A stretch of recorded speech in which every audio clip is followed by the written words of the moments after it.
Hello, everybody, and welcome back to Rebooked, the show where apparently you can't get the three of us together anymore. Not this year. Nope. I was gone last week. GB's gone this week, but Jake continues to stick it out. So, sorry, I forgot. I have to do the man slapping meat, man, in the middle of the darn town store process. GB, we miss you. Okay, welcome to Rebook. Yes, Golden Boy is out of the country. He is down, I believe, he's in South America, correct? Right? Yes. Yes. Chile. As, Luckily not in Mexico, or more specifically, Puerto Vallarta. There, it is going crazy over there. Oh, really? It's real bad. Yeah. But that's another show. That's another topic for another show. Yeah. But of course, you see him, you hear him. We got Jake the Snake Bennett all lit up this week. Lit up in professional grade. We love it. Unlike him, you have me. You're stuck with me. Lit the same way I always am. Thank you again, boys, for covering for me last week. I felt like absolute dog crap when I woke up. So that really helped out. But before we get much further, we got to do the business. You like the show, you clicked it. Please like, subscribe, comment. Really important now on YouTube. Hit that bell to turn the notifications on. I'm hearing all kinds of things from channels that they're not seeing videos even when they're published, even if they're subscribed. So that's super important in the algorithm right now. We appreciate you. But otherwise, Jake, it's been a minute. It's been 2 weeks technically now for me since I've seen you. How you doing, bud? It is. I'm doing all right. Doing all right. Just sad that the Olympics are over. Yeah. I feel like there's nothing on TV anymore. That's not true. Now that those are gone. The Scrubs reboot is coming back. That is true today. And we've been rewatching Scrubs, getting ready for it. I love that show so Love much. is Blind is in the throes of its 10th season. Now you've lost me. No, but I am deep.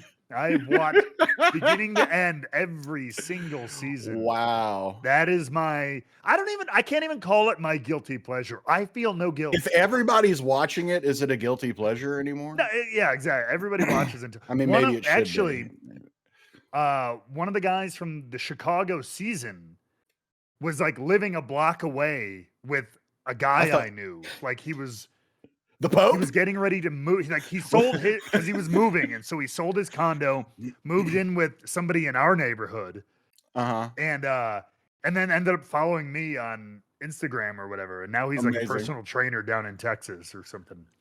But bizarre. Yeah. What wild, a life path. No kidding. Yeah. The way those people blow up. But you know what else blew up? That was the world of pro wrestling, ladies and gentlemen. Because we had, as John Oliver said, it's been a busy week. It has been. Yeah. I almost think we should start our show with like a thing where you rapid fire go through like the silly, stupid things that happen. Yeah. Like especially like maybe like comedy segments and things like that we probably won't cover in the full episode. But that's something, GB, if you're watching, let's consider. But I'm going to start this episode before we kind of get into the rundown of this week's events. I'm going to call you and GB out. Specifically GB, one, because he's not here to defend himself, and that makes it way easier for me. But it was what we featured in our most recent short TikTok reel, whatever you want to call it, about who Liv Morgan was going to choose for WrestleMania. We know the answer now. We'll talk about that in a little bit. But you guys were pretty fervent. And again, GB especially, talking about picking Jade. And then I feel strongly about this, the nonsense of putting both titles on Stephanie McCurr. Like, he just went to town. GB. GD, GB. God dang. Like, I mean, that is a bold, but I don't know. I was like, the triple threat idea, I feel like Beck's 2 belts wasn't too long ago, and she was the kind of character that could pull it off and the kind of star, and I don't think even Jade or Stephanie could pull that off Mhm. quite where they are in their careers. I don't know. How do you Well, feel? well, here's how I feel. I feel, GB, I know you're watching and listening. GB, it worked. Because before we started recording last week, we made an agreement that we were going to try to say some outlandish shit that would upset you to see how you would respond today, and it worked. So Touche. I'm very pleased. That's why at the end of the episode we mentioned talked about wrestlers making their own matches. Yeah. But yeah, no, I think that's batshit insane what he said. But I was just gonna go with it. I was just gonna Touche. go with All it. right. Yeah. Guilty. You got me. Fine. Yeah. He'll tell you, but I can't wait to hear him talk about it when he's back next week. But Yeah. yeah, he was like, I want to say some things today that But I may when not Matt's mean. listening, he's like, oh, come on, guys. So that I'm thrilled that worked out. Absolutely. Yeah, no, that's All a right. crazy idea. That's a crazy idea. Yeah. I think like it's a bold, it's a bold move, Cotton, Is but bold the right word? Yeah. is bold the right word? Yeah, exactly. But all right, well, screw that then. That basically put a big giant hole in my plan. But all right, let's get into the meat and potatoes of it. Today, I'm gonna start because there were a couple of things, but they were big things that happened in my little neck of the woods, my corner of the wrestling sphere, TNA. Um, it's been a good couple of weeks, and like I say that, of course, I know I'm biased, but like I can see how it works. Sometimes things hit, sometimes they don't. I think we've had a couple of good weeks, and this week was another one. We'll get to the main event, which was awesome in a bit, but let's first start the journey of Steve Maclin not listening to getting fired. He's like the most violent George Costanza ever. Like he no longer works there, but he just keeps showing up. This is the summer of Macklin. Exactly. TNA is his play now. Yeah. He's going to fight now. But since I wasn't here to get a lot of your lowdown, but given this week we saw Steve Maclin, we basically tried to get into the building again, but was cut off at the pass by security and his good old friend, my broadcast partner, Tom Hannafin. They, of course, we've talked about it on TV now. They go way back together to the NXT days. They've been tight for a long time. So we're kind of playing into that story of their relationship. So first of all, since I wasn't here last week, I want to get your take on this overall and where it's been going, Jake. Yeah. First of all, would Santino would be like Kruger? I know that's not play now, but he's kind of the Mr. Kruger. Yeah, a little bit. Yeah, just a little bit aloof. Just a little bit. Something's off. Let's whatever happens. Yeah, yeah, exactly.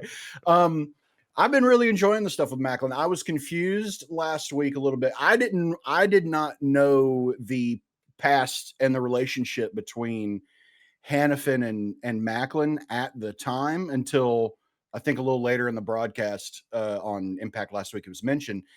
And I think Hannafin said something online about it too. And I was like, oh, okay. Because I was very confused why, of all people, he was like, I'm going, you know who's going to get me in here is the commentary team. And it felt like an odd choice at first, but I was like, damn, I guess Hannafin has some pull at TNA. I didn't know about. Right. But no, I like that. I like that because I think it can lend itself to a rawer interview. You know, I think the character of Steve Maclin can be more honest and forthright with his answers when he's talking to someone like Tom. And I think that's what's going to make it even more interesting to hear what he has to say. Because I'm curious to hear how Tom accepts his reasoning or answers, and how Maclin responds to that. And I you know, it could be either we both come away with a mutual understanding, or we're setting JR on fire again. I hope that doesn't happen to Hannafin. But you know, I don't know. Be careful. Maybe is the advice I would give. But no doubt. no, it's I think this is easily the best storyline going right now in TNA. Is I'm curious to see what's going on, and where things kind of settle with Steve and his reasoning for why he's done things and what he plans to do here on. You know, I mean, Mhm. I don't know if the has it been revealed? I'll put it that way. Has it been revealed if the interview live? Is it pre-taped? Is it happening at the Yeah. arena? Do we know that Yeah. information yet? So again, no surprise. Anybody who follows TNA know we do tape our episodes. So we've this has been shot. Yes, this did happen in the ring. Like the interview will be live. Okay. It's in front of the crowd. You know what Yeah. I mean? Like it's an Yeah, yeah. in-ring interview. It's That's not a what I meant. Yeah, pre-tape. yeah. Yeah. Okay. It's not a Okay. stylized thing or anything Well, like see, that. that opens it up to a lot more too, because I have to imagine Santana's going to interrupt and he's going to have something to say. I can't imagine that, regardless of whatever the reasoning is or his excuses, Santana's not going to be happy with it. It's not going to Yeah. be enough to squash the beef. There's going to have to be some laying of hands upon one another to probably resolve it. But yeah, or maybe Hannafin is now getting, this is his in-ring debut and we don't know it yet. Maybe that's what's going on. I think he said, I forget, I believe he took like, because when the WWE, when they first hired the announcers, sometimes they would you had to do like one bump, Mhm. like something like that. Just hit the rope, just kind of see what the guy. So when you're out Yeah, on yeah. the So you call, know what? Yeah, you can have at least a vague idea of what this sure, is like. And so he's like, sure. that's the one bump I've taken, and I think it's the one bump I'll ever take, unless you pay me a lot more. So, Sure, yeah. sure. But yeah, no, this is I've liked this because it's gone into for Maclin. He's good in the ring. He has Mhm. an intensity on the mic, and but it's been so far very pro wrestler. He's like he's Yeah, not a bad promo, but it's been a wrestler promo guy. Like I'm holding but the line. I'm gonna beat your yeah, ass. but he I has this like seeing him. restrained rage now that is like Yes. almost has this it's alarming how calm he seems at times in the way, like when he was talking to Hanfin specifically, like you could see he was just like it was just beneath the surface of like, I can't kill this man, so I'm just going to talk to him like a Yeah. friend. And he's just holding it back, like the calmness of someone that you know is angry. That's the scariest calm Yeah. of, I mean, and so um I think Macklin's just showing a lot of new interesting quirks and character traits, or is bringing them more to the surface than we've seen from him in the past. And I'm digging it. I'm really Yeah. digging it. And I think if you can make him a complicated heel we talked about it a couple weeks ago of him being like, look, I held this shit down when no one else could and no one else would. I was I was the man who was holding the highest belt at the time for someone Singles in title. Yeah. TNA. Yeah, the highest singles title. So, he was leading the charge, so to speak. And now he was just let go. Yeah. He feels abandoned by the company, by the brand that he so proudly represented, and he's got an honest to goodness beef and problem with it, and that's fun. That's interesting, and I can't wait to see where else this goes, because we could see a side of Maclin of just this subtle psychopath bubbling underneath, and it's just like don't just almost Bruce Banner like of please Sure. don't let this monster out, please. I will, and you're going to regret it, and I may even regret it, but it's going to happen. And let's please not go to that. Let's not go to that place. Let's not let Yeah. that happen. So I'm very interested and excited to see where this continues to go, Yeah. because Santana's got that's not the only problem that he's had. I was just going to say, that's not his only problem. I mean, could he be his biggest problem? Potentially, but he's the problem lurking in the shadows right now. He's got the doesn't work that here. He has to worry about. It doesn't. Yes, it doesn't work here. You don't even go here. So what do you? What do you do? That was going to be my next question, though, because all right, despite the fact that people, when we first did the Feast or Fire, there were all these people who were like, "Nope, this is how they really fire people in TNA in real life." Like that's how Steve found out he was actually all right. Anyway, beyond that being ridiculous in and of itself, but it's also it's clearly that wasn't a way to get him out of the company, write him off of out of the company.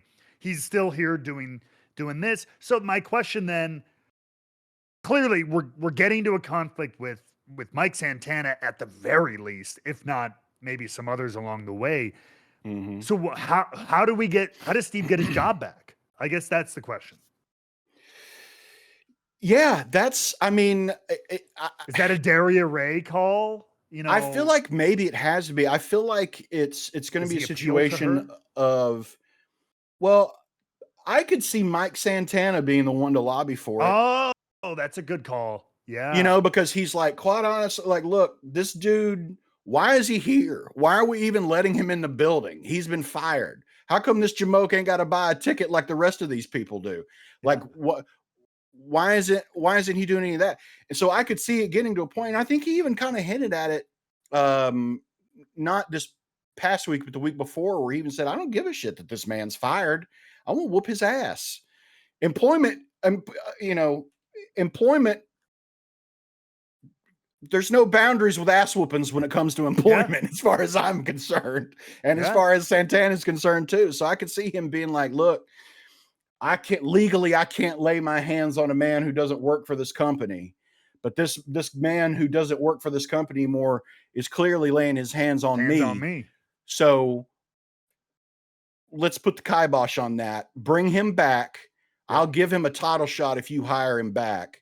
And we'll settle this once and for all kind of thing. I could see it being something like that. And potentially, could Santana be hoisted by his own petard, so to speak? Great petard usage. I mean, let's get it petarded in here. I don't know. Whoa, easy now. Is that demonetization? I don't know. I don't know if that is, but blame the Black Eyed Peas. As I always do. But yeah, no, that's a really good point. I kept thinking, I'm like, well, either Santana or Daria has to like make the call, but I didn't think about Mike going to him and be like, screw it, I want to, above board punch this dude in the face. Yeah, exactly. So screw it. Yeah, get him back here so I can do that proper like. But like, it would be interesting. Like, could you also do some kind of unsanctioned fight in a way that's like look, I'm not putting the title on the line because you don't work here, but I want to kick your ass. So let's have some kind of unsanctioned, whatever. And then you can, and that could go nuts because you could do a falls count anywhere. Yeah. You could do like, parking lot brawl style or something. Yeah, something like that. That would be awesome. And it would even be cool if you could see like, Maclin has maybe like set up some traps, so to speak, or something like that. Like that would be a cool thing if that was something that he could do, what you have me thinking, because I feel like just to add a layer to it and like, because I think that's a really good idea. I like the idea of the unsanctioned, maybe. And he's a Marine, right? Like if he's a Marine, so I was gonna say former Marine, but you're never really a former Marine. You're always kind of a Marine. But it's a jarhead. Yeah, and so I think like having that idea of like, he's like prepped the arena, his like battlefield ahead of time, and his like kind of game plan for this would be cool as fuck. I think that would be awesome. So I have two ideas branching off of that. There's either one, you set up the non-sanctioned fight in the sense of because like, hey, he doesn't work here. So in a sanctioned match, so just let me fight him during TV hours or something so like with it being that Maclin is not brought back, but we're going to let you fight him kind of thing. That's why it's unsanctioned. Yeah, but exactly. I feel like there should be a stip either they have that, and if Maclin wins, he gets his job back. That's what I was going to say. If he wins, if he wins the unsanctioned match, he gets his job back. Dastardly and nasty. Oh yeah, like, and then perhaps could someone cash in their opportunity on Santana? Yeah, it's a possibility. So lots of question marks. That's all right. We'll table that and continue. We'll wait until we get some answers. Get Tommy on the phone. That's right. We will. Oh wait, I thought you meant Hannafin. No, sure, we can get him on the phone too. Yeah, let's get Tommy on there. But yeah, so we'll get more answers from that this coming week. It'll be tomorrow when this launches, Thursday. The in-ring interview between Tom Hannafin, Steve Maclin. Let's get some answers or lack thereof. We'll see. It's wrestling. You never know. But also on that show, there was what I'm going to say is probably, for sure, obviously the best we've had in the AMC era, but one of the best Impact main events we've had in a long time. Sounds real weird on paper, like sounds real silly. The guitar-shaped casket match, but I mean, it was a casket match. It just had a theme to it, had a visual theme to it, and it was, as we've come to expect from Ali, it was awesome. And Drifter did his part too. All the Order 4 folks were awesome. I mean, it was nonstop beats of carnage, of action. Yeah. And I don't know, Jake, I just wanted your initial reaction to any of it that you saw, the whole thing or parts of it. I mean, it was a fun match. I wish it had been longer. Sure. Quite. Oh, my light just went out. How does that even happen? We can't see him. Oh, it's on a timer. Well, now you're going to be okay. Technology.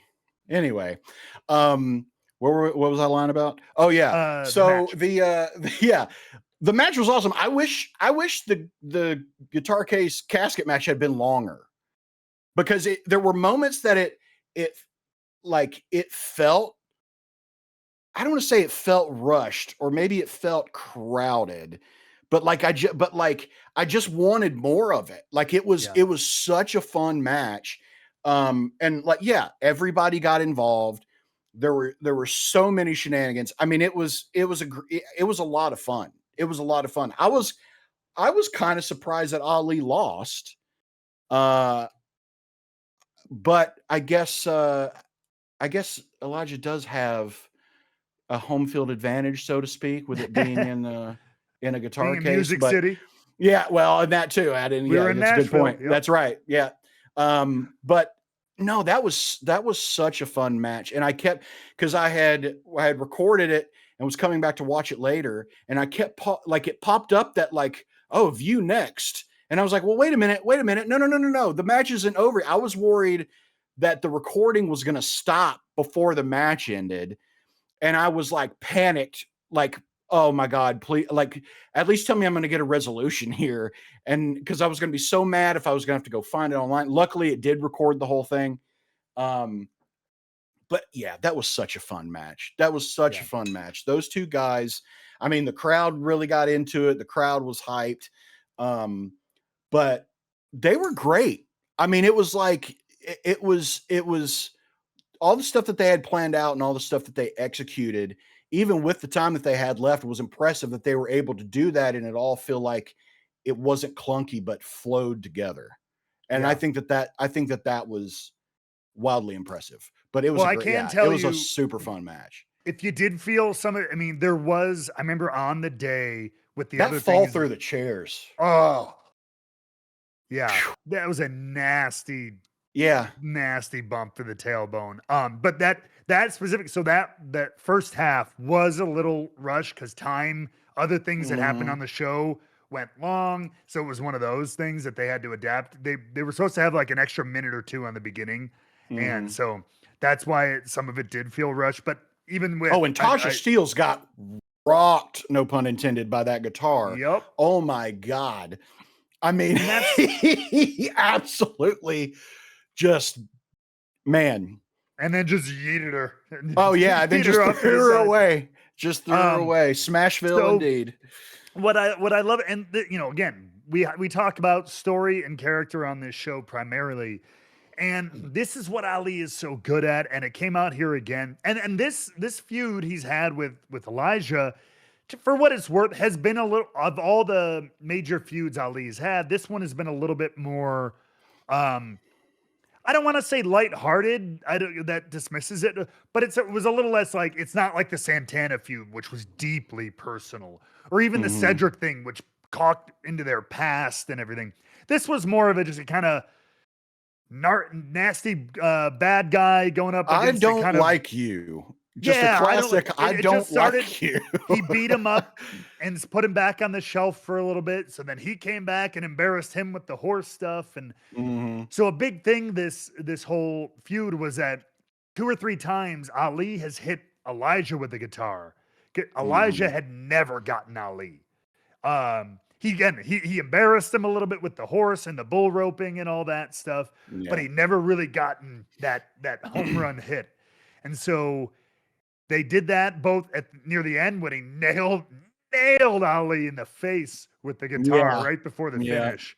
And then the spot with Tasha was an immediate callback to their Genesis match, which that was how Ali won. He picked up Tasha, he hit Elijah, which caused Ali to win. That's right. The ref's back. So they did the same exact setup. Beautiful. Tasha tossed the guitar to him, but this time turned around just in time and hit his own teammate and ended up paying the price. And so like that's Ali always throwing those little things in there. And it was a great way to end the feud. You said you were surprised Ali lost, but one thing I like about what he does is he always likes to build his feuds where he has a lot of the advantage going up. And then at the end of it all, he'll put the babyface over. But the other thing that's so good about Ali is that, and I don't know how he does it, he never seems to be hurt by a loss. Yeah. You know what I mean? And I mean that in like a positive way. Like he's so good and he's so fun to watch. He always feels like a credible threat. But yeah, he just, he'll lose this and he'll move on to the next thing, and he'll still be a dastardly bastard that everybody wants to boo and scream at because he's just he's that good. I mean, he is probably the most versatile person on that roster. And that's saying a lot because there's so much talent on that roster, but it amazes me how he can come away from a loss either looking better or not looking any worse. Yeah. And that's how it's going to be with this one. And they're both going to how he carries himself as a heel. Yeah. And they're both this is both going to push them on to even better things. So but that match was so much fun. That was so much fun. You could that seemed like one that they were like standing out there before, like, what could we do? Like, it seemed like it would have been a fun match to plan with everybody. And, but yeah, what a great match. And I think it was originally supposed to happen at the No Surrender pay-per-view we had. That's what I think they both thought about it. We're like, hey, that smashed in the middle of a card because it wasn't going to be the main event. Like we could, or do we want to do this on our new TV network where we keep getting better and better ratings and like bigger audiences each week? Yeah. I think that was the right move. 100%. Yeah, I 100%. At first, I was either get lost in the shuffle or be an exclamation point at the end of Impact. They had the whole focus of the end of the show. Yep. Yeah. See, there you go. So yeah, that was really cool. And fun fact, Elijah paid out of his own pocket to have that casket constructed. No way. Yeah. And it was. Did he also pay to have a guitar made that would fit inside of it? Because that's what I want to see. I want to see him trying to play this. But it was funny because, like, when it got shipped or whatever to the building. Like I saw the pallet it was on had like the foam packaging around it that was like cut out. Like it was funny to see this gigantic piece of foam pallet like cut out like a giant guitar. Like a guitar. It looked like the Jolly Green Giant brought his acoustic guitar to the show. That's amazing. Pretty funny. But yeah, so go out of your way to watch that if you haven't, folks. TNA Plus, AMC Plus, etc. Speaking of things going a little crazy, things went kind of off. Things got personal. Things got devastating in AEW this week. There's 3 big points I want to talk about, but we talk about the destruction of the casket match. Well, let's talk about the destruction, seemingly yet again, of Kenny Omega, because as I saw somebody point out kind of online, the human crash test. Kenny's awesome. He seems to like something issue comes up, whether it's like he needs to go away to like film something or he has an injury. He comes back and goes away within like 2 months and just gets demolished. And yeah, every time he's like, they're like, well, how are we going to write you off? What if you just murdered me? Just murder me. Destroy it. Just, okay. Burst my kidney again or whatever it is. Yeah. All that stuff.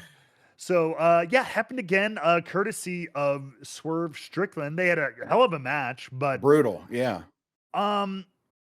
Ultimately, yeah, driving Kenny through the announce table with I think I'll get crucified if it's not, but I think it's the air raid crash or whatever. Or get if that's the one where you hook the head underneath.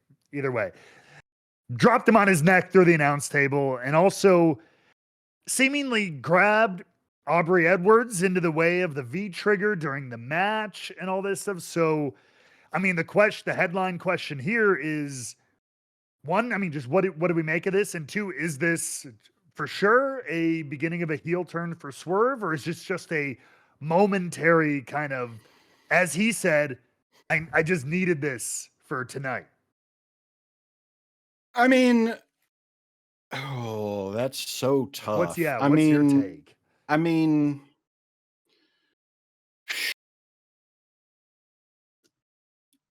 that is such a tough call. It'd be fun to see him being a heel, Hangman being a face, kind of swapping that if it goes that direction where we're going to see the two of them facing off again. I don't know. I could see it being a slow descent back into madness, kind of a oh man, I forgot how good the blood tasted until you know what I mean? Like like a shark to chum kind of. I don't know. There's so many different fun ways you could go with it. I could see it, like you said, or like he said, just being I just needed this. I needed to get my intensity back. Did I overextend that? Arguably, but also at the same time, he's Kenny Omega. He's one of the greatest of all time. If you're not doing whatever it takes to put away Kenny Omega, are you even trying? So there's a lot of different arguments that can be made by him that can lead to some more interesting character arcs of, because I think too often we try to look at things in wrestling just as black and white, just as heel and face. And I like when faces do heelish things sometimes, and I like when heels do face-ish things sometimes. So because that makes them more complicated, it makes them more interesting. And that's the kind of stuff that we've seen more from AEW lately. And so I hope it's not just a simple answer of, he's a bad guy now. Oh, he's a good guy now, or whatever it is. I want to continue to see Swerve be like, look, I can still be a good person, but I know what it took to get to the top of the mountain. I know what it took to be the AEW champion. And if that's what I got to do to get my title back, then that's what I'm going to do. And it's hard to blame a guy for that. Yeah. For him saying like, look, this is what we get paid to do. When the bell rings, I'm not your friend. When the bell rings, I'm not the man that you think I am. I'm a rabid animal. I'm a wild animal turned loose. Yeah. And I'm going to put you down because you stand between what I need, and I'm not gonna make things easy for you. I think that's an easy answer that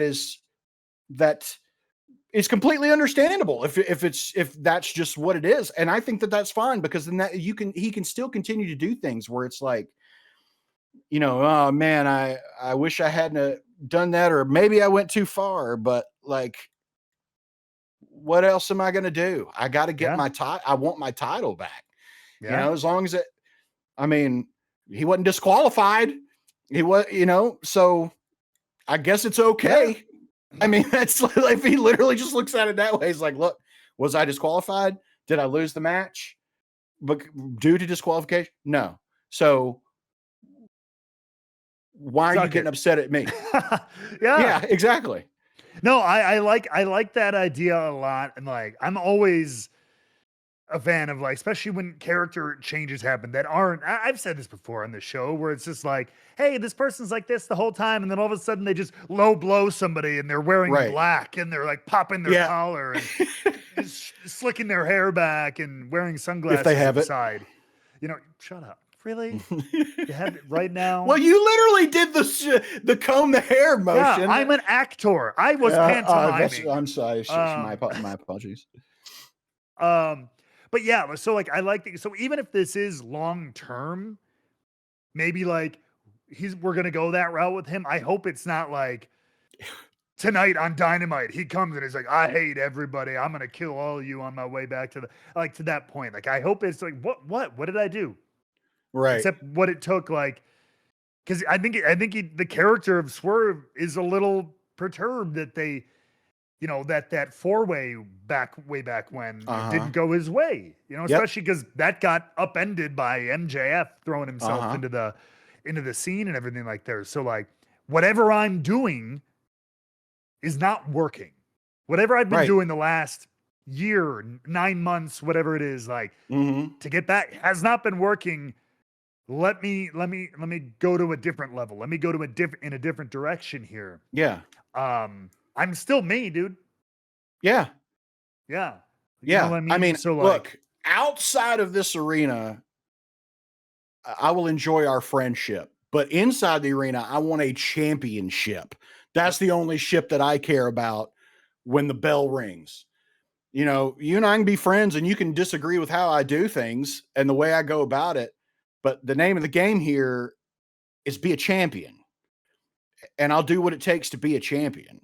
And if I can live with that, then you should be able to also. Like that seems like a fun, complicated way for Swerve to think about things, because Swerve to me has never really been a, like, he's not just this white meat baby face. Is that racist to say that?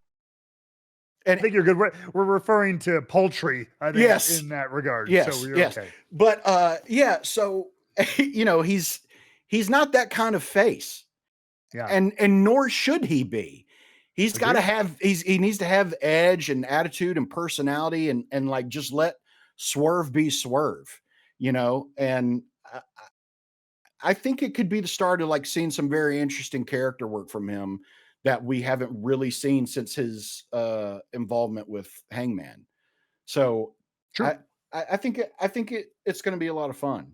But to your point a little bit earlier of, how people just switch and turn heel, and it's all of a sudden they dress different and they act different. Now I just want a promotion or even just a storyline where it's just black and white. Like, if you're a heel, you have a goatee or a mustache, and if you're not, you don't. Yeah. You know what I mean? Like play by the rules of Community. Anybody with a goatee is a bad guy. I think would be such a hilarious way to handle. The minute they walk through the curtain, exactly what side of the fence. Exactly. They're on. Yeah, we don't need separate entrances, GB. No. We just need the facial hair will tell us. And that goes for the women too. The women heels are wearing mustaches and goatees. Yeah. They're the evil Abed version Yes, of things. Yeah. 100%. Their timeline. Yeah. Yes. That ties right into one of the other main topics within AEW. You just mentioned Hangman Adam Page. We now know it will be Hangman Adam Page versus MJF for the title at Revolution, but it got taken to a whole nother level this week, and we'll kind of tie Swerve back in a minute. There's a prediction from our lovely producer Scan, who I'm going to get to in a second, but yeah, Hangman. We say that Cody goes full Homelander. Hasn't happened yet, but Hangman went full Cody on AEW and said that offered up the stipulation of, if I can't beat you to MJF, I will, and I quote, never challenge for the AEW world title again. Not as long as I work here, not as long as you're champ, as long as I live. Yep. Till death Bold do claim. us part. Reaction. Yeah. Initial thoughts. Man. Does that telegraph it, or does that make it more intriguing? Well, you would think it telegraphs it. Right, which makes me think that there's no way it's that obvious, right? Right, but then oh man. It's I think the way out is MJF, because it sounded like he basically said, if you choose a death match, I'll let you pick the stipulation. If you choose a death match, I'll never wrestle for the title again. That was kind of what my understanding was. I could see MJF being like, I'm going to pick the stipulation, but we're not doing a death match. I'm not an idiot. We're going to do this.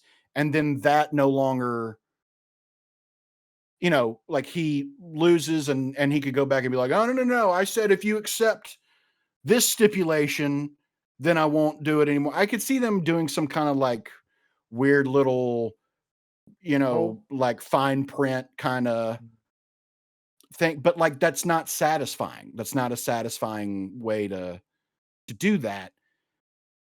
But is there a world? But otherwise, what do you do? Because he's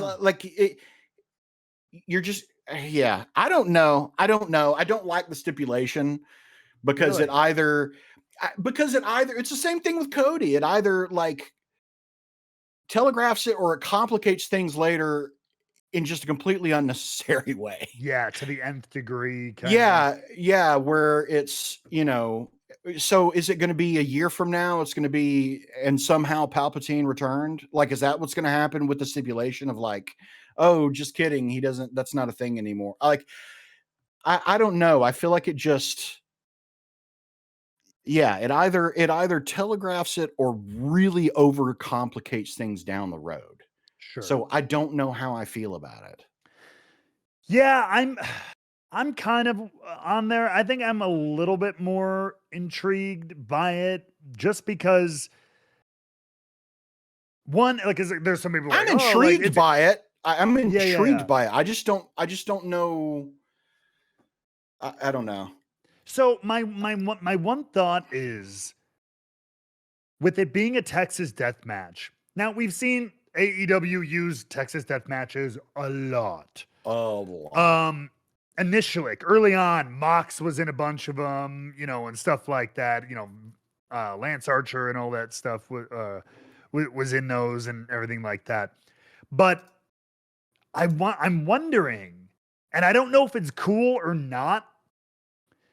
But remember, Hangman last year won the title in a Texas death match in Texas. Mm-hmm.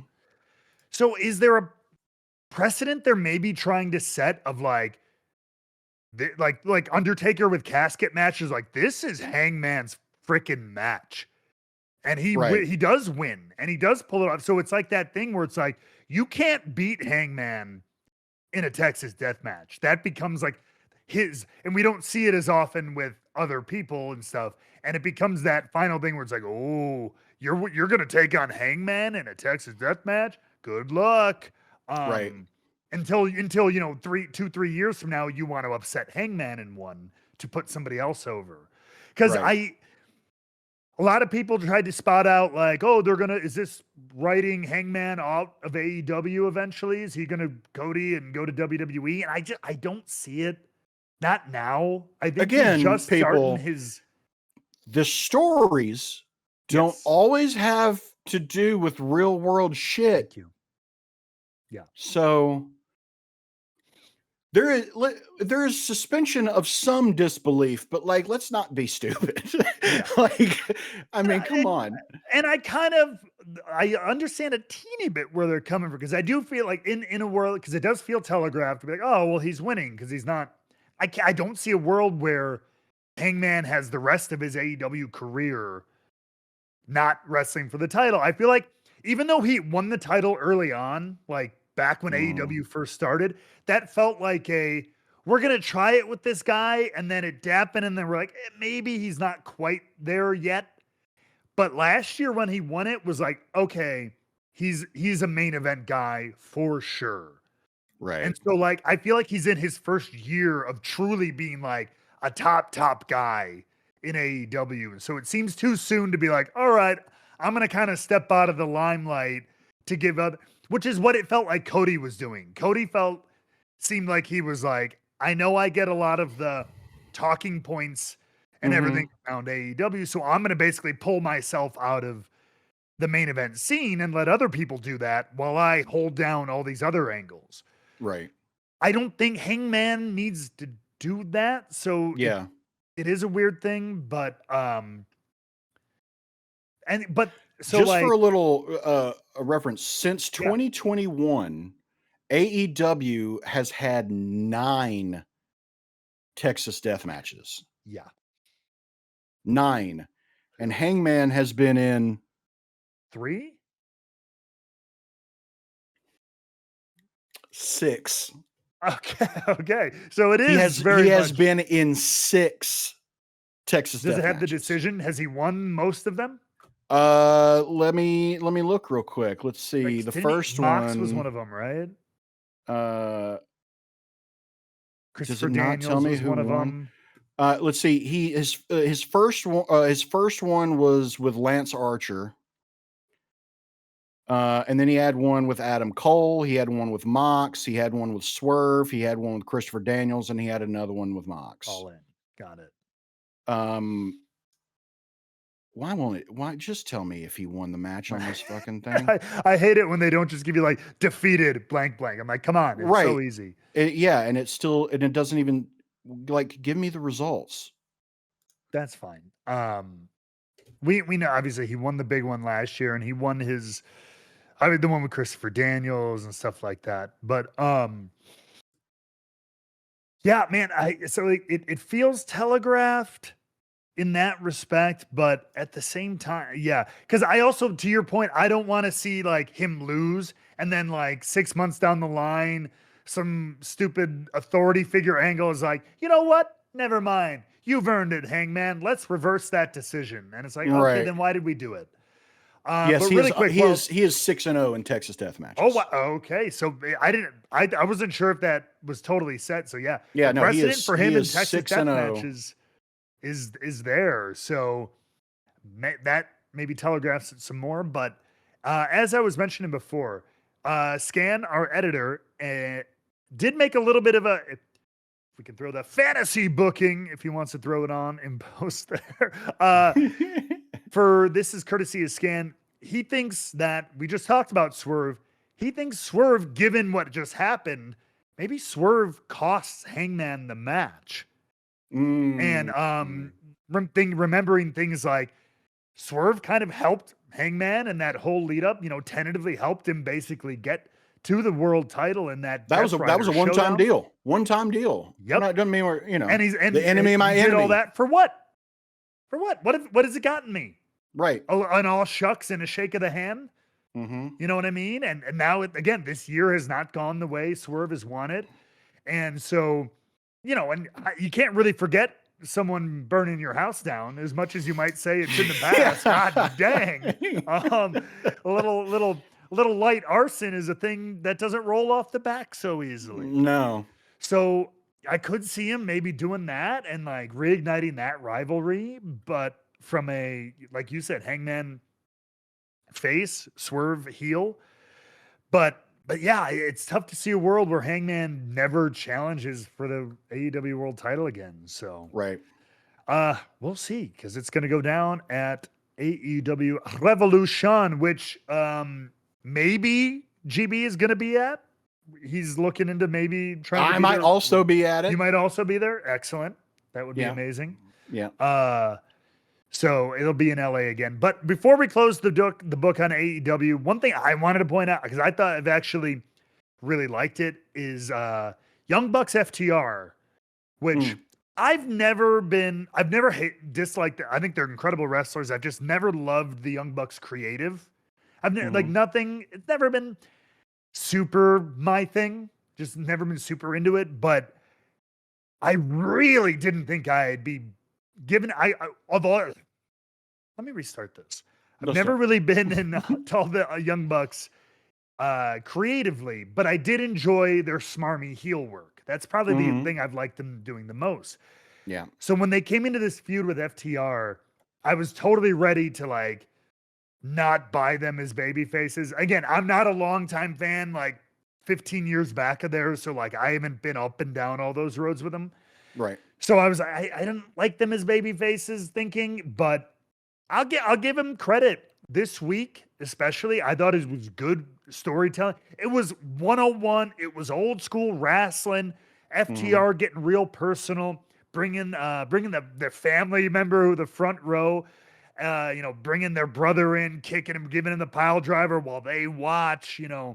It's melodramatic. It's soap opera, but that kind of stuff works, and it made me really turn up the notch on Dax and Cash, and it really I thought was a good week for the Young Bucks as far as being like vengeful baby faces. I don't know. I really like that story beat. I'm looking forward to that match, which maybe is going to be a triple threat match now because the Rascals the champs on Saturday. So yeah, that's a good point. Yeah. I don't know, but I liked the character and the feud work between the Young Bucks and FTR this week. More than I thought I would. Yeah. Yeah. And seeing Stokely in a wheelchair in the middle of the ring. He's so good. Dude, all right. He's so great. The Wednesday, the promo where the Young Bucks snuck in and kicked. Yes. Yeah. Like, again, it was 101. It was the cartoon. Uh-huh. They're behind me. But it was so well done. Yeah. It was so good. Yeah. He plays that part so perfectly. He's so great. Did you see him like miss the powder on the Young Bucks dad? No, I didn't see that. Collision was in the same beatdown where they dragged his brother over the rail. So his parents and his brother were at ringside. And so they're all jaw jacking with him, blah, blah, blah. And they like push the dad. And then Stokely has the powder in his hand. And like, but it releases a little early. He's clearly supposed to like throw it in his eyes. Right. And he kind of just like throws it into his stomach, like lightly gets powder everywhere. It was an accident, but again, given his character is so he's more inconvenienced them than he has incapacitated them. Yeah. Yes. And it was so good. But that's funny. That's so funny. It was so good. I really, really liked it. One little beat before, it wasn't really a story thing. I loved the women's fatal 4-way match. Oh, right.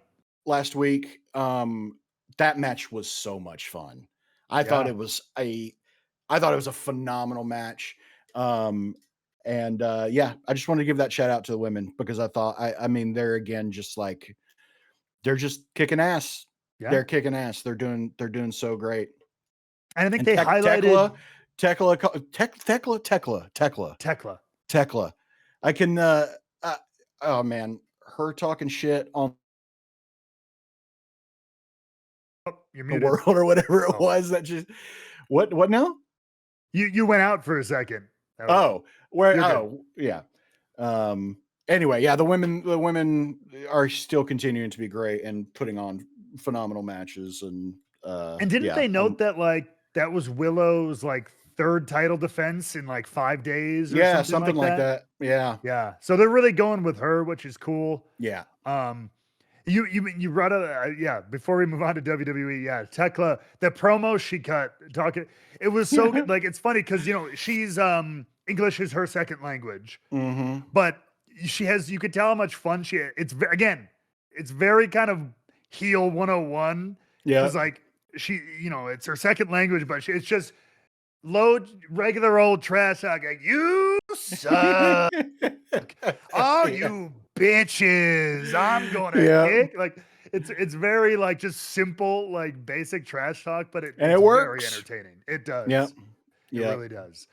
But yeah, moving on into the world, of course, of WWE. We are on the road to WrestleMania, making our way through the Elimination Chamber, of course, which will be, I think, this coming weekend. It is this in weekend. Chicago. Yes. Mm-hmm. So we'll have our early. We'll make some picks over who's winning the chamber. Mm-hmm. But before that, Drew was really. I don't know. I want to get your take on this. Cut that promo in the crowd on SmackDown. Nick Aldis. I don't know if this was on purpose. Both Cody and Jacob Fatu in the ring. Jacob almost rushed Drew over the barricade. Nick Aldis, when kind of pulling him back with security, said something along the lines of, I'll make sure you get him. You want him? I'll make sure you get him. Mm-hmm. So I don't know if that was just kind of like, hey, we need to talk about something while I pull you into the back. Like we're just kind of vamping on camera, or if that was specific. Like, do we think we get a Jacob Drew match one-on-one at some point before Mania? Or are we still feeling triple threat here with this title for Mania? I don't know because I don't know how I mean, Because we still have the chamber. we have the chamber, right? Yeah. So I don't know how you resolve. I mean, I don't know how that.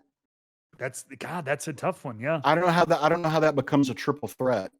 Because again, it would just be frustrating to like, well, what was the point of the chamber then? Yeah. If somebody wins that. If somebody wins it and then you just let somebody else in because they have beef with this other guy, well, don't they all have that argument of, well, we all have beef with this guy because we want to win the championship? Well, is there a world you think where they do? Because I mean, to be fair, like Drew won the title on a SmackDown, right? So like, is there a possibility maybe the winner of the chamber, like the Rumble, they have their shot at Mania? But before that, but 2-3 weeks time again somehow. I don't know if he loses it, but do you think they defend it in a big triple threat title match on like just a main event of SmackDown, like Fastlane or some shit? Or I don't think there is any more pay-per-view between. I guess no. Chamber is the last stop. The next is Mania. Yep, you're right. You are exactly right. Maybe they just do like a big SmackDown because I feel like this is a thread that does have to get resolved for sure. Yeah, I think so too. Man, I don't know. Well, then let's go because the other stuff isn't going to be about chamber stuff. So, who do you see winning the chamber then in that regard? And if whoever that is, do you see them facing Drew or potentially somebody else? Well, see, that's tough because like, first of all, I get the impression that Bronson Reed was probably supposed to be in that match because he got hurt. He got hurt last night, and I get the impression that he was probably going to win last night and didn't. God, could you imagine a tsunami from him off of one of the holding cells? My God. Good Lord. That would register on the Richter scale. Yeah, as far as who wins, oh my God, I don't know. I mean, because there's so many different options you could go with. I don't think it'll be Cody. I think Cody's a misdirect. We kind of talked about that a little bit last week. I don't think it'll be Jay because I don't think Jay was supposed to be in it. I don't think it'll be Javon Evans. Just because he is super young, but he's in there to do some wild shit and it's going to be awesome. which really just leaves us Randy Orton, LA Knight, and Trick Williams. And see, this is what we talked about last week of like, do you try to go with a big marquee matchup, right? Do you try to go with yes, do you go with Randy Orton to be like, it's Randy Orton and Drew McIntyre? Do you go with Cody Rhodes because it's Cody Rhodes and Drew McIntyre? Or do you say, you know what, LA Knight, let's go. It's your time. You're getting a Mania main event match. Do you do that with Trick Williams? I think Trick is kind of maybe a little bit in the same spot of Javon Evans, but he's more seasoned. He's also been doing a lot of, like, I don't want to read too much into it, but he's been doing a lot of press lately. He was on ESPN yesterday, I think, doing a lot of and he's been doing a lot of press for Elimination Chamber. Mm-hmm. Man, I don't know. Oh God. I mean, I think those are your three most likely between Orton, Trick, and LA Knight. And oh man, I don't know. I would like to shit. I don't know who I would like to see now. Yeah. Like every few seconds I think about it, I'm like, oh wait, Orton would be a banger, but LA Knight would be a lot of fun. Like them on the mic against each other leading up to it would be awesome. Trick Williams, like, man, I don't know. I think it's probably going to be, if I had to narrow it down, I'd say Orton or LA Knight, I think. And it depends on if they want to be safe or if they want to pull the trigger on, because like LA Knight, he doesn't have to deal with the Vision anymore because they're all hurt. So, I mean, so what do you do now? Except Logan Paul. Yeah. Unfortunately. And Austin Theory. Is oh fine, yeah, I guess that's true. Yeah. And Paul Heyman. Yeah. Is the Masked Man like their doctor, and like who like and the Masked Man is their doctor who's been putting them in these situations knowing that they were going to get injured? I don't know how the hell you even resolve something like that now. But anyway, I Elimination Chamber is a tough call. I mean, what are you feeling? So here's where my head is at. I'm with you on. And again, I hate it because it takes me out of good storytelling mode and puts me into what's WWE going to do for business mode. And I don't like being brought out of that. Like, so agreed. You know what I mean? It's the old question of what I want to happen versus what do I think is going to happen. I think it'll probably, especially after SmackDown this week, Drew took a cheap shot at Randy during his match with the title. Yeah. Which gives me a little bit of a tip of the hat that'll probably be the match. And it, like you said, it's an easy sell, two big names, one-on-one. So here's where and I'm like, but then what do you do with all this other stuff? I feel like I have a fun theory that handles everybody, but it leaves one loose thread that maybe you could help me with. And that's Jacob Fatu, because here's what I think. I think potentially both, but I think for sure at the Elimination Chamber, I think it's going to come down. I don't think it's going to come down to Cody and Randy, but I think it'll be like Cody, Randy, and somebody else or something like that. I think Sami Zayn is going to cost Cody Rhodes the chamber. Whoa. They've been doing that stuff since Sami didn't win the title from Drew at the Rumble. He's had those confrontations with Cody where Cody's kind of dismissed him and been like, giving him that kind of, that's on you, buddy. And Sami's still really worked up about not being that guy. Nobody's kind of giving him that chance or like seeing him in that light and all that stuff. So I think if it's not there, and then I think Randy wins the chamber, I think we do settle Drew, Cody, and Fatu on a SmackDown in a couple weeks' time or something. Nick is like, fine, you guys need to settle this. Sami costs Cody again. But I think Drew pins Jacob. Okay.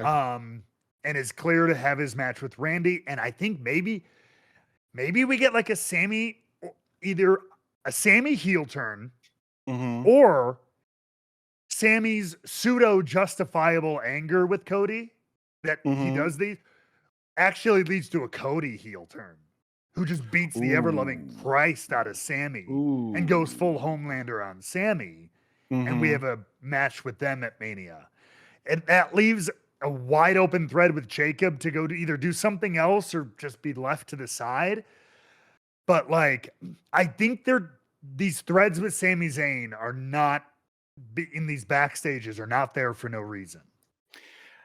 That's a good point. And something else to maybe think about too with Sammy, you know, there's someone who hasn't been on TV in quite some time who he's very tight with, who didn't exactly leave things on the best of terms with Cody Rhodes, and perhaps knows Got in what his kind ear? of person that he really is, and maybe just whispered in Sammy's ear, Kevin was right. That could be, maybe they even bring him back Maybe just for that. I don't just for know. like backstage or whatever, like, hey man, like, Uh-huh. and then he's kind Hey, of I've the been devil on the watching. shoulder. I've been watching, and you know what?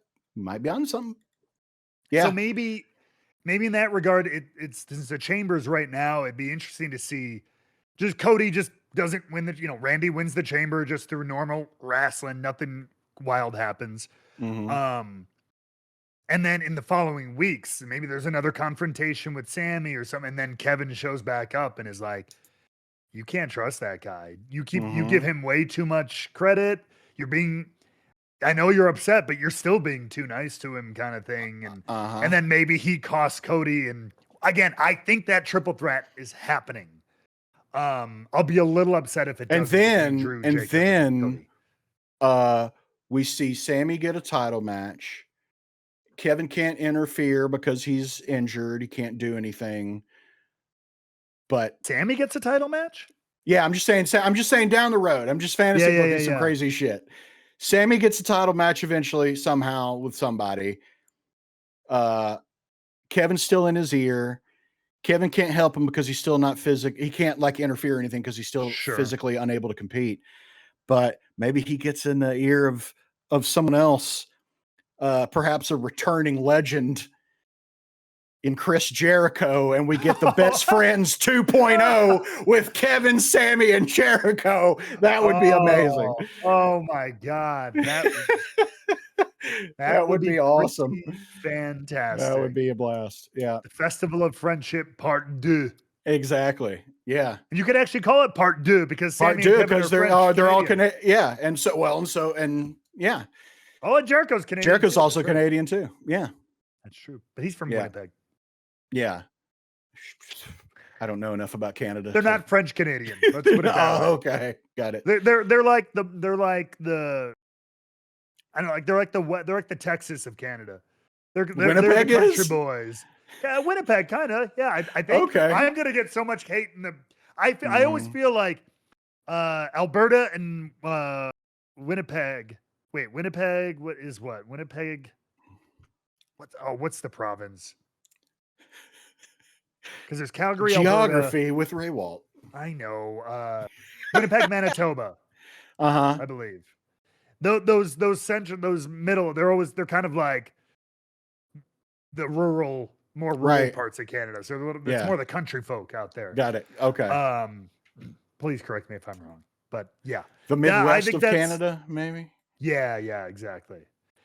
So I think, the Chamber, to your guys' point, I think it's kind of, my gut says Randy, but there's a lot of interesting routes they could go if they don't. But speaking of going routes, what we talked about at the beginning of the show, that debate that worked on me from last week, we did get an answer from Liv Morgan, and she chose officially Stephanie Vicker, laid her out, and I don't know. I feel like this is the right choice. I feel like the promos and stuff they've been doing lately with the Spanish, with Dominic, they've been much more intense than the stuff with Jade. It feels more personal already. Yeah. So I think this was the better, from a drama kind of standpoint, matchup. Yeah, and I liked how Liv. I liked her demeanor starting out with her promo on Monday, of like, you could tell that what Stephanie said really got to her and really affected her, and like she just kind of, uh, yeah, it felt like we were watching the person Liv Morgan and not the character Liv Morgan. Is who it felt like we were watching in that promo starting out. And I thought that was so good. If she's like, you know what, you're absolutely right. I did start out with the best and I have had all this and I need to find out again what it means to be a champion. And then to just flip that switch, uh, and knock her out. I thought it was perfect for her. And I think we could see this get really personal. I'm glad that she went ahead and made this decision, because this thing could get intense and get really personal really quick. And I think that it's going to make for a super fun, super intense match at WrestleMania. So I'm also really happy that Liv chose Stephanie. I think that's going to be a great match. It's going to be a great build up to that match too. I was going to say, because I mean, how long? Wait, Mania's a little bit later this year, right? Isn't it? Like mid-April, I think. It's like the 18th, 19th, 18th and 19th, something like that. Yeah. Whatever that weekend of April is. 17th, 18th, 19th. Yeah.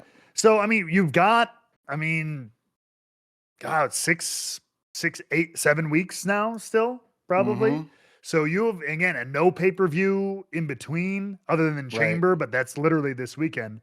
Yep. So yeah, you have 6 full weeks of build for them. You could do some really good stuff, I think. And it could get really personal. I think that's where Liv is really strong. And I mean, it's almost like she's already a heel, but the stuff we were talking about with Swerve earlier about just like, you're right. Like, I got to do the things. I got to go to another level. Out here, I was doing the tag team thing with Raquel and all the Judgment Day stuff as a group and everything. But like, I got to get back to just like laying a bitch out and get my title. Yeah. You know what I mean? Exactly. I got to go to those depths again. So like, I think this could be really, really cool. Yeah. With that in mind, just really quick then, on the flip side of world title thing, women's, who do you think Jade does face then at Mania? Really quick out of that Chamber mess. I mean, just going by the Rhea Ripley. I mean, looking at everyone that's in it, because you got Tiffany Stratton, Rhea Ripley, Alexa Bliss, Asuka, Kiana James, and Raquel Rodriguez. I think Raquel is going to have she's going to have something to do with the match between Liv and Stephanie. Yeah. Whether Raquel helps Liv win at WrestleMania and then immediately takes her out, I could see her doing something like that at WrestleMania. So I don't think it'll be her. I don't think it'll be Kiana James, although she's very underrated in the ring, but I don't think it will be, her either. I don't think it'll be Asuka. Although that could be a fun match. I think they're going to want someone who can match power against power. And so that's why I think it's going to be the two muscle mommies, Rhea Ripley versus Jade at the biggest event of the year. I think that's probably how it's going to turn out. I mean, I don't know who else you put in that spot. So I had one thought. I think, again, it's kind of like we did with Randy, to your point. Yeah, it's like, that's an easy marquee match. Jade Cargill, Rhea Ripley, two of the most powerful, wrestlers in the women's division, all that stuff. That's an easy marquee.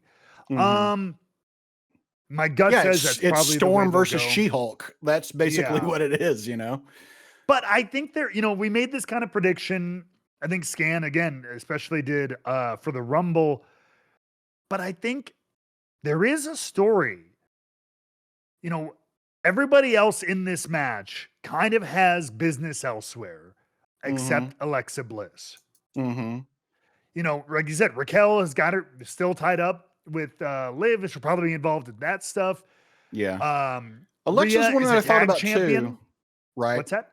I was just saying, Alexa is one that I had given thought to as well, and I'm sure you're about to hit why. But my one thing is about that, Asuka's in the tag team, Rhea Ripley's still Right. in the tag team champs with Iyo, so there could still be clash Other- there. yeah, I think other good Kiana points. James is kind of like the Javon Evans of this match, Yeah. not in like athleticism, but just like young person getting a shot, getting at a big highlighted, match. and yeah, Yep.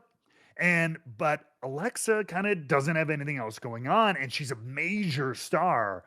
I think Mhm. there's a world where you could kind of make Jade the heel. And because she's kind of a tweener in her, she's Well, kind of a dick baby yeah, face. that's That's yeah, kind of the guess way so. I see her. She's kind Sure. of booked on the babyface side of the paper, but she's kind of an asshole. Sure.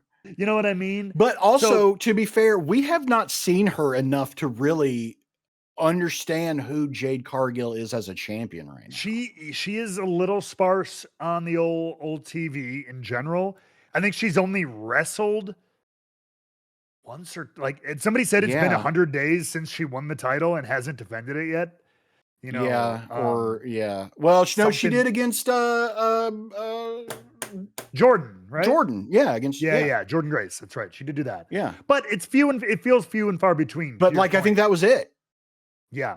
Yeah. But I could see, I could absolutely see Alexa, like an underdog bully kind of story for Alexa. Yeah, but what also makes it interesting is Charlotte. How is Charlotte going to react to being the kind of support person and behind the scenes? Is she going to take that well, or is she going to want to get herself involved? Could that become a triple threat in some way? When one of us predicted her for the Rumble, you asked that same question. Yeah. So that could play out here. I feel like it. Yeah, I feel like it still is I think it still begs the question: is how does Charlotte factor into Alexa Bliss winning?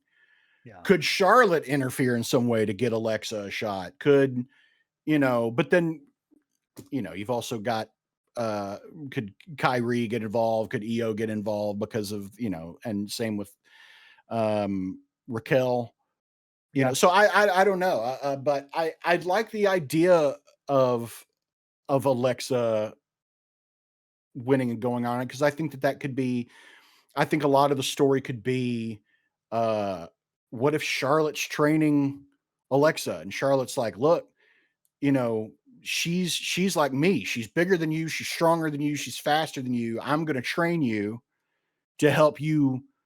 I'm Jade Cargill's the closest thing there is to me. So if you can hang in the ring with me, you can hang in the ring with Jade Cargill and maybe train her up kind of.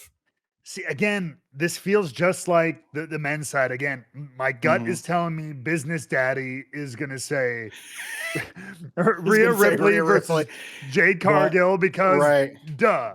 Because it would be a great match. Yeah. But I'm like, but narratively, I love that idea that you like Charlotte train her up. Like you could be both serious and a little fun, like Rocky style, come on. And then there's two things you could do that I'm like, either one, I think makes a little less narrative sense. Charlotte costs Alexa at Mania. But that would kind of throw out all the help. But the other thing you could do is Alexa and Jade at Mania. Alexa underdog story comes close, but just can't, even after all the training, can't get it done. And then Charlotte lays her out after the match. Right. Like goes to hug her and be like, I put all that work in for that. It should have been me. Yeah. What have I given to this friendship? Like all this frenemy, blah, blah, blah. Sure. And have that whole kind of a feud. Yeah. That they could build a SummerSlam or something like that. Yeah. There's some cool narrative routes you could go. There's a lot of different ways that they could. Yeah. And I think that could be a lot of fun. Before we wrap everything up, we just got to take at least a minute to the big to do on Monday Night Raw was the retirement speech and kind of celebration of AJ Styles. And look, there's no narrative here. This is just a real thing. It was super cool. It was cool. It was super fun. Frankie Kazarian being there, Abyss. in gimmick. Yeah, I loved it. I don't know if you saw the photo they took back, but it was AJ, Kazarian, Abyss, Bobby Roode, Spud, Jeremy Borash. Oh my God. Yeah. No, I didn't see the that number photo of at all. That's awesome. TNA folks that were all like, oh, and Woods, who, Austin Creed was right. in Yeah. TNA. Mhm. So seeing that was awesome. And it answered my question, kind of why I initially doubted it at the Rumble. Mhm. But he said in his speech, and that was, he wanted to have his kind of retirement celebration at home in Atlanta. Yeah. And we learned he's going to go into the Hall of Fame this year. Yeah, that was great. I loved that reveal. I loved, of just surprising him on Raw with that. Because you could see in AJ's eyes, he was like, what are y'all doing? He's just sitting there. He's like, where the hell is this going? What are we doing here? Yeah. And then finally when he, because it seemed like AJ was like, shit, is he teasing? Am I doing another match now? Is he teasing that we're going to have I didn't agree to? Yeah, exactly. But I just could not be happier for him. I mean, it's great. I love that they wasted no time with it, that they also told him in front of his hometown, in front of his family. Like, it was perfect. It was perfect. Yeah. It was a great send-off for AJ Styles. Could not be happier for him. Yeah. And to all the people like still wonder, like, well, what about it? I don't think there's any more questions about like, oh, is this going to lead? I think at least, and he himself said, he's like, it doesn't mean I'll never, ever, ever do a match again. He said maybe he would wrestle with his son, kind of like Ray did. Yeah. But it's not in the plans. And I really do believe him. And like, man, there's a lot of people out there who are like, what the hell? Like, he's still having some of the best matches on the card, up to this year and everything like that. What does he mean? He's worried about embarrassing himself. And I give him, go out on top, man. Dude, go out on top. And there's so many things that you don't see that the wrestlers will feel. Mm-hmm. And like people will try to point out like, oh, he did the forearm and he slipped that time. That's probably why he wanted to retire. That's not it. We all botch. We all screw up. Those things happen whether you're the healthy or not. But it's hey, I had a hell of a match last night, but now I'm still feeling it 4 days later instead of 2 days later. Yeah. My knees, I can do it, but god dang, am I in pain now for a week if I do a pay-per-view match. And also, if the dude wants to take time off and hang with his kids and his family, then you've earned it, dude. Go. And I couldn't be happier for you. Yeah. I'm not going to selfishly, I want you to stay here. Of course. Because you're one of the greats. And you still got it. But man, you've done your time. You've more than earned it. Go enjoy your retirement. We'll see you when we see you. Thank you for everything. Like the guy owes no one an explanation. 100%. And something I was thinking about this morning when I was getting ready for the show, and I was like, we talked about like the 3 kind of big retirements that we've had in the last like 3 months, right? We had Cena, and I'm going to throw JDC in there as well, and now AJ Styles.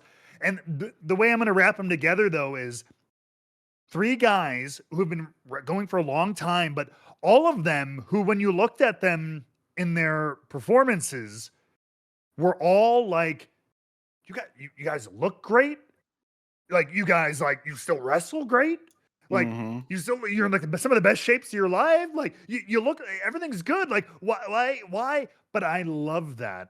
And Scan pointed out Tanahashi too, but he's more in the category I'm going to talk about in a second. All these guys who were like, I still feel good. I still, feel healthy. My life outside of here is set, kind of thing. Like, I've got other things in my life that I've set up that I love, that I enjoy, that'll sustain me and take care of me. Right. For such a long time, and for so many wrestlers, it's I have to go. It's I hate to say it, it's the Ric Flair of it all. And like, I have to go until my legs won't work because this is the only way I can pay my bills. It's the only thing I know. Right. And it's the only thing I feel value in. So it makes me happy to see these major players who are like, I love this, but I'm ready to step aside and build my life either with my family or this other career I've been building or Mhm. whatever it is in a healthy and happy and balanced life. Tanahashi to the point was like, he was ridden hard. His body had given up on him. As amazing as he is, but like, yeah, but so to see these guys, it just makes me happy that like careers are ending like this more often nowadays, as opposed to what The happened guys to like them. that have yes, the guys like that have deserved and earned the right to retire how they want to instead Yes. of being retired. Does that make sense? Like the Yes. last thing I want is someone to hang on a little longer and get hurt and then they don't have an option but to quit. Like, Yep. do you know how rare it is in any industry and especially in wrestling to end things on your own terms? Yeah. Like, that's a gift. That is a Take it. gift. And Yep. you can't fault anybody for taking that, especially because we've seen so many, older wrestlers in later years who can't even walk because of the stuff they did, who have so many Precisely.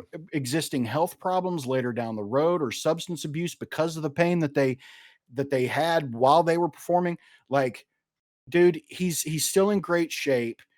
He's still at the top of his game, but the man earned it. 100%. Let the cowboy walk off into the sunset.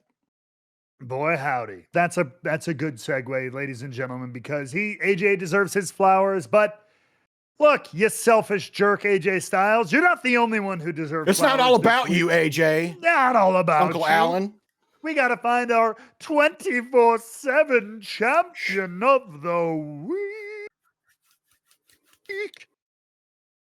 So yes, that's the much more important flowers we have to give this week. Obviously. Absolutely. So yeah. I have one. It's more of a fun and silly. Do you have one? I have one. Imagine? Yeah, absolutely. absolutely. Okay, go ahead. Yeah. My champion made me do something that I didn't think that I would ever do. My champion made me wake up at 5 a.m. on a Sunday to watch a mother flipping hockey game. America's the best hockey country in the world.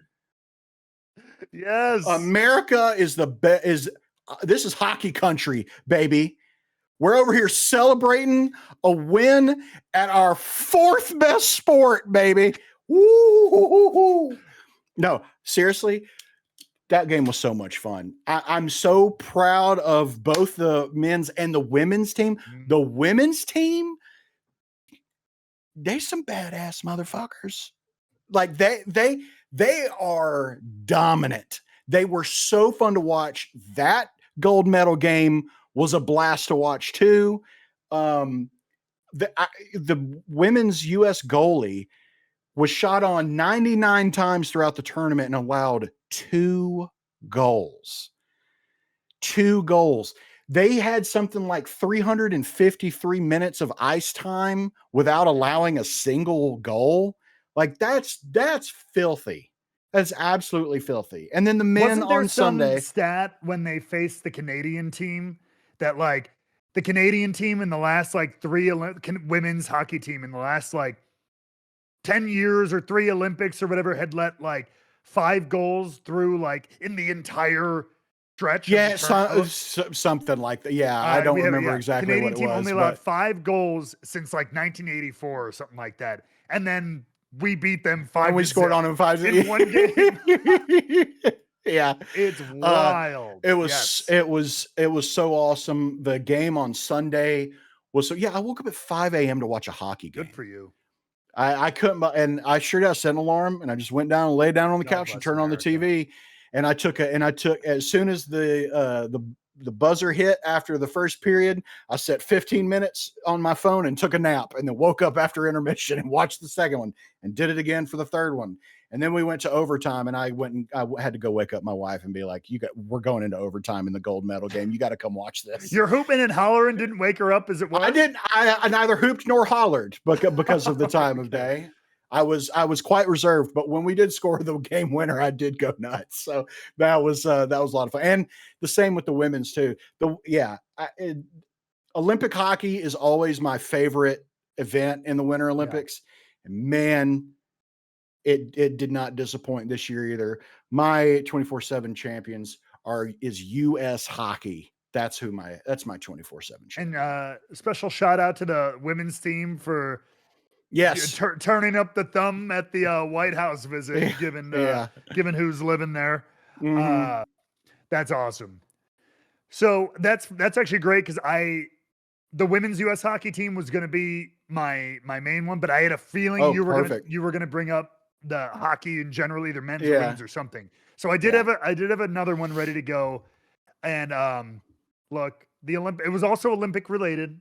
Mm-hmm. And the Olympics, they're not all about sports. They're not all about wins and losses, and medals and gold, silver, bronze, etc.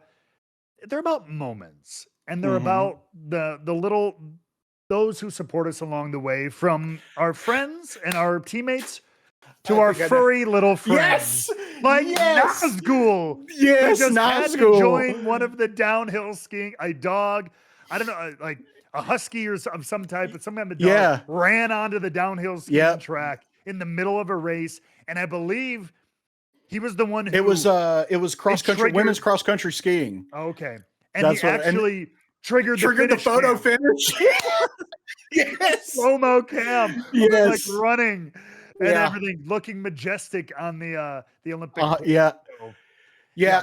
giving it to Nazgul. Nazgul is our 24/7 champion. I'm giving it to Nazgul. That one was perfect. He was also on my short list because I thought you were going to do hockey too. Well, there you go. Perfect. It's an all Olympics. That's right. 24/7 champion of the week. That's right. One of the only times I will vehemently USA. Yes. USA. Exactly. Yeah. But with that, ladies and gentlemen, another episode of Rebooked in the books. And as we said at the beginning, follow all the platforms. Rebookedpod.com is your best place to get all of the action. Of course, really important on YouTube. Like, comment, subscribe. Hit that notification bell. Turn all the notifications on. Of course, you can also join us in our Discord, where you can submit your own fantasy booking. You can tell us how bad you think our fantasy booking is. It's where we are the most one-on-one active. So if you like the stuff we're talking about, join that community. Again, all of that is at rebookedpod.com. And hopefully next week, the plan, knock on wood, is for GB. I think he'll still be out of the country, but might be able to make it work next week. We are going to plan for that, but if not, you might be getting us again. So keep an eye out. Until then, ladies and gentlemen, for Jake, for me, for GB down in Chile, and for Nazgul, USA, USA, USA, and thank you for watching.